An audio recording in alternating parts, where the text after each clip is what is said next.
যে ব্যক্তি চেটে পুটে খায় একেবারে খাবারের পাত্রটাকে দোয়া করে, বাহারের শরীয়ত কিতাবের মধ্যে এসেছে খাবারের পাত্র তার জন্য আল্লাহর কাছে দোয়া করে, আল্লাহ যে আমাকে শয়তান থেকে রক্ষা করেছে তাকে তুমি জাহান্নামের আগুন থেকে রক্ষা করিও।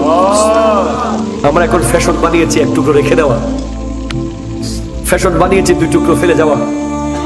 এটা ফ্যাশন নয়, এটা গরিব হওয়ার লক্ষণ, ঠিক কিনা? যে ব্যক্তি মাটি থেকে গোশত কুড়িয়ে খাবে তার অতীতের গুনাহ মাফ করে দেবে আল্লাহ। কথা আমার না, কিতাবের নাম হলো বাশারাতুল মাহবুব বিতাকফিরিজ যুনুব, লেখকের নাম আল্লামা ওজিউদ্দিন আজরয়ী দামেশকি রাহমাতুল্লাহ আলাইহি। এখানে 480টার উপরে হাদিস এনেছেন উনি গুনাহ মাফ সম্পর্কে। তার মধ্যে একটা হাদিস এনেছেন ইমাম হাসান রাদিয়াল্লাহু তাআলা আনহুর এক খাদেম সাথে নিয়ে উনি ওযু করতেছিলেন, ওযুখানার মধ্যে একটা গোশতের টুকরা পড়েছিল রান্না করা। উনি এটা নিয়ে খাদেমকে দিলেন, খাদেম রাখো আমি ওযু করে খাবো। উনি ওযু করে ওঠার আগে খাদেম খাই ফেলাইছে।